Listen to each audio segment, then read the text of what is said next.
Antes de eu falar todas as notícias, eu queria saber sua opinião. Para você, quem foi o melhor em campo? Comente aqui nos comentários. Para mim o melhor em campo ontem foi o Fagner. Agora irei falar todas as notícias do Corinthians. O presidente do Corinthians, André Sanches, protestou contra a atuação do árbitro no empate em 0-0 entre Corinthians e Grêmio, ontem, 21, na Neoquímica Arena. O alvinegro terminou a partida com 2 jogadores a menos, tem atuado pelo menos 2/3 do jogo com inferioridade numérica. Por meio de uma rede social, o dirigente classificou o árbitro Caio Augusto Vieira como despreparado, citando 3 decisões do árbitro, que teriam prejudicado o Corinthians na partida: a não expulsão de Darlon, minutos antes do cartão vermelho a Marlon, a própria expulsão do zagueiro e uma falta não marcada em Otero na origem do lance que resultou na expulsão do venezuelano. Além disso, Sanches afirmou que entrará com um ofício na CBF para que o Potiguar não volte a apitar jogos do Timão. Andrés também citou outras 2 partidas em que o Corinthians teria sido prejudicado recentemente, mas avaliou que a arbitragem do jogo de ontem, 21, foi ainda pior. Mas como vocês já sabem, a CBF funciona assim: quanto mais você reclama com ela, mais ela quer derrubar o time. Então vamos ter que nos preparar, porque a CBF vai fazer de tudo para sabotar o Corinthians, como já fez ontem. O Corinthians volta a campo na quarta-feira, às 21h30, quando encara o Coritiba, adversário direto na briga contra o rebaixamento.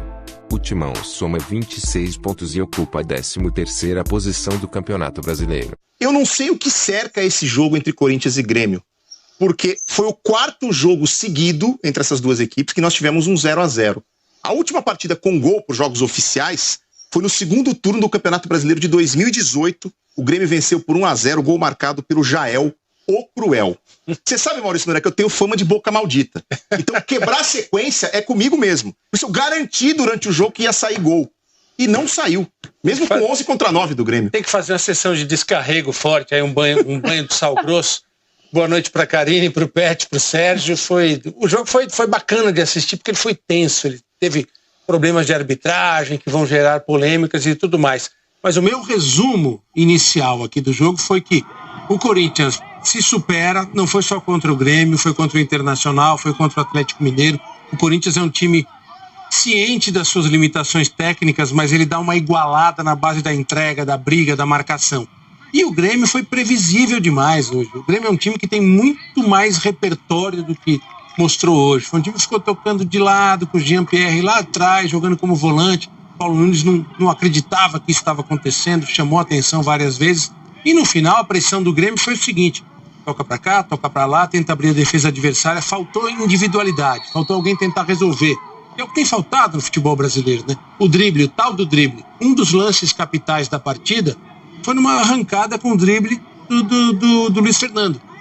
E aí acontece a expulsão do Otero, que surge algo ali. Mas faltou isso pro Grêmio, porque o Grêmio tem qualidade para jogar diferente, tem PP, tem Jean-Pierre, tem Diego Souza, mas hoje foi um time previsível, mesmo com 2 jogadores a mais, ao ponto de a gente ver num contragolpe, o Corinthians com 9 em campo, arma um contragolpe, o seu lateral direito aparece dentro da área e obriga o Vanderlei a fazer a melhor defesa do jogo. Existem muitas situações de 11-10, de 11-9, em que o goleiro adversário, o goleiro do time que está inferiorizado numericamente, é o melhor em campo.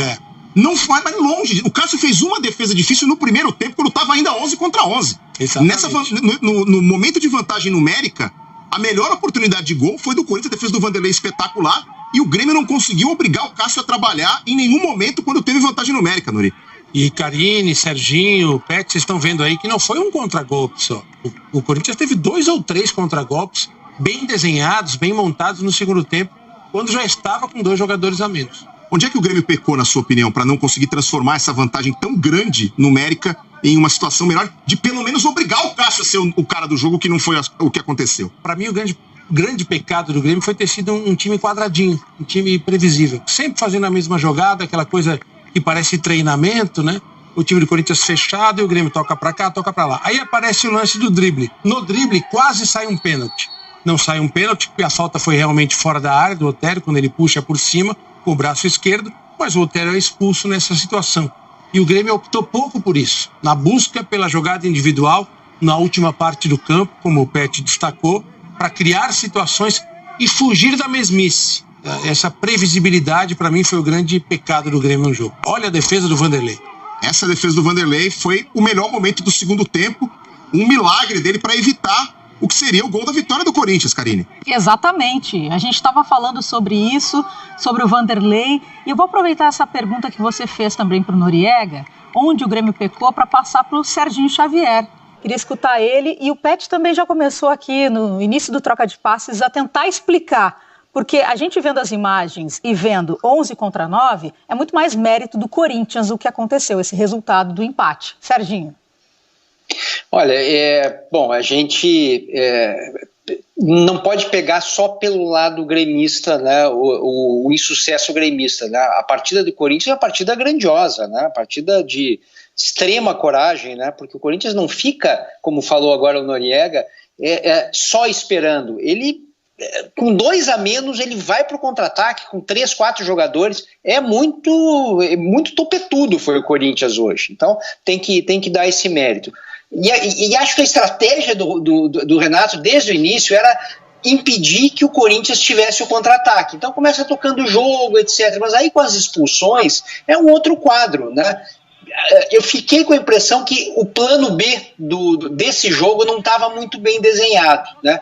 E aí a gente também vai ter que passar por algumas atuações individuais muito fracas, né? E dos principais jogadores, né? O PP fez das piores partidas que eu vi o PP fazer no Grêmio, né? Ele que vem carregando o Grêmio nas costas. O Jean-Pierre, que elevou o nível do Grêmio hoje, não fez uma boa partida. Acho que o Renato também não mexeu bem, né? Coloca, por exemplo, o Isaac.